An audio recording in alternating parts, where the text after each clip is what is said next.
Yeah, I think we can start talking perhaps about the origin of the collaboration.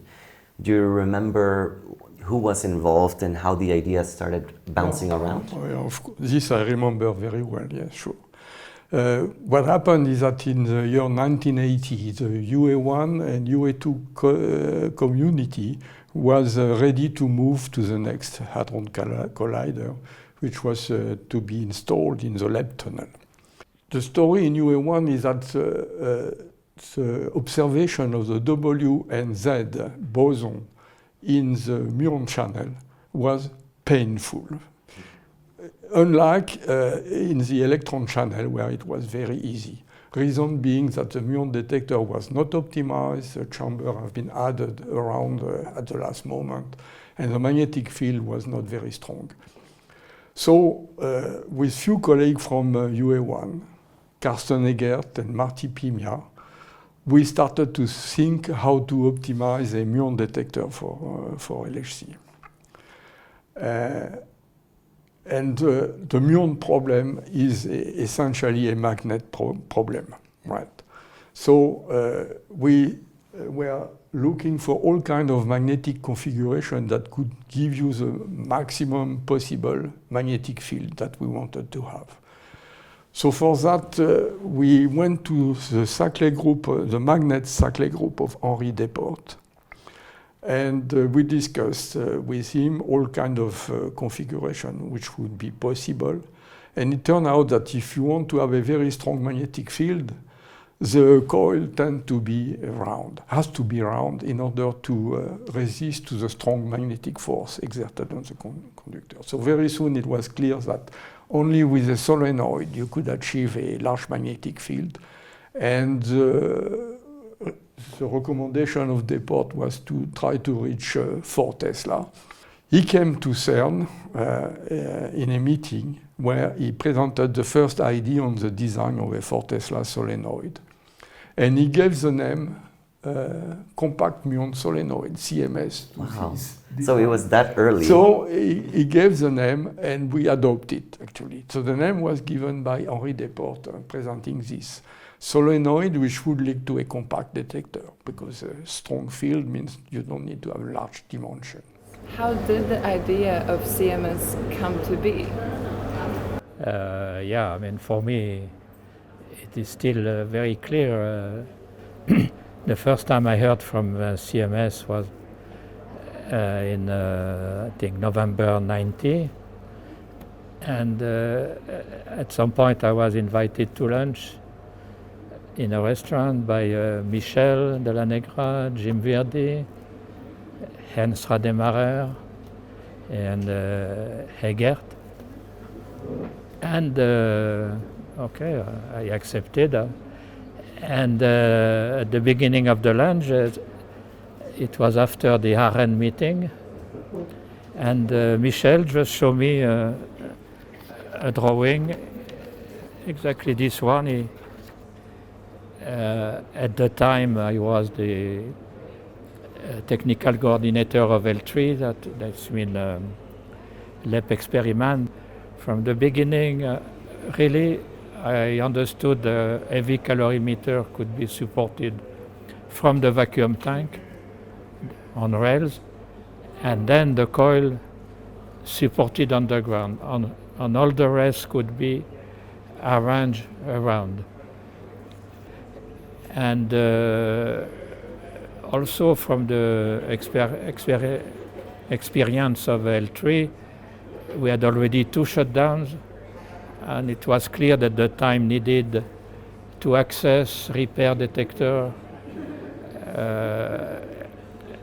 was a big problem, because if you have to uncable, move the detector out, make the repair, recable, retest the detector, then the time, the full shutdown would be used only for the access to the detector, and practically no time was available.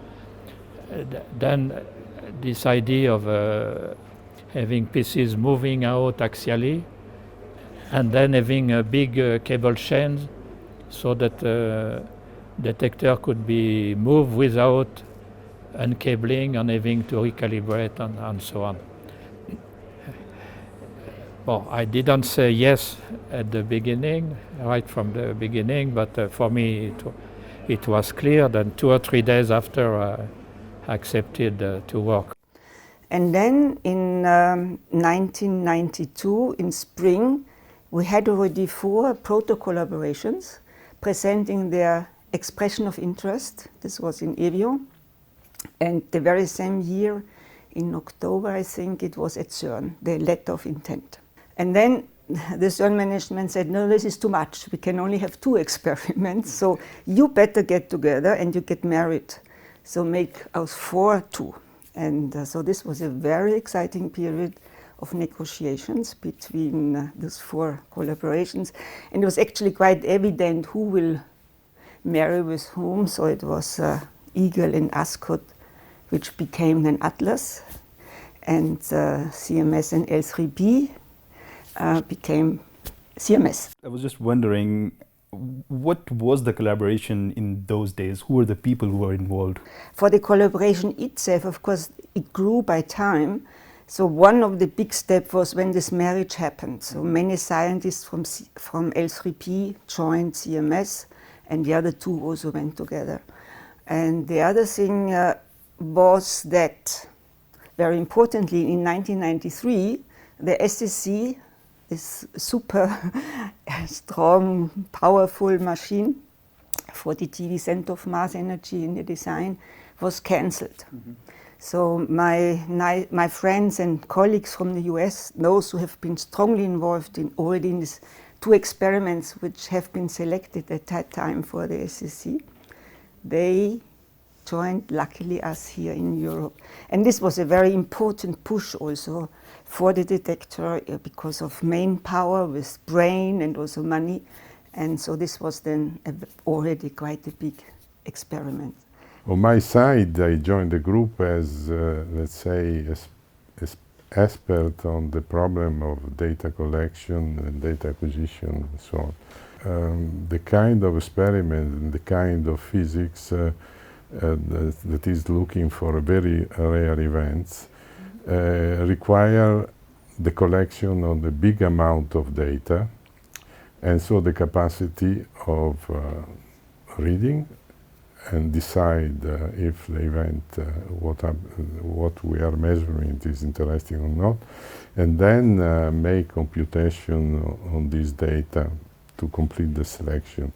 And this was several order, 3 or 4 order of magnitude in complexity to the previous generation of experiment in which he participated. And that at the time was, say, it looked like impossible.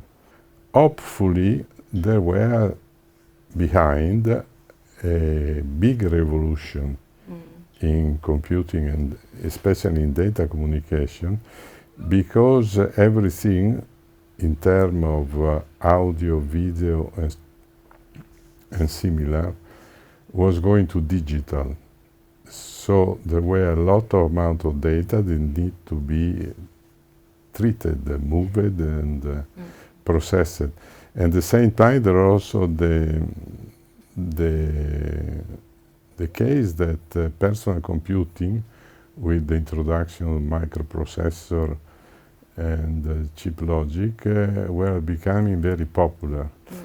So we try to exploit these. Exploit means that making the architectural system such that we can use this kind of technology when it will be available. In our case, we have several years to wait, but we must be also sure that this evolution occur. And when you arrived to see that everything worked, like the day that you got the first data, like what was your first thought? No. Did you First have of all, any? it was a process that took several times. Yeah. So it wasn't. But if you want, what I thought when I saw the first event, I told myself, but now we must be able to read 100,000 of these per second. And immediately on the event display, we could see the collision.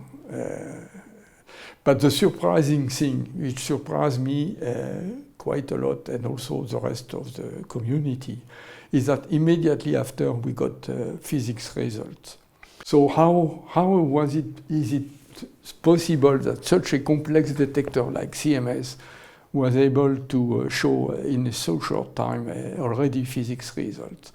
And the answer is because there was a lot of preparation by the whole collaboration before the first collision. CMS is an experiment, a fantastic experiment where you don't only learn about physics and forefront technologies.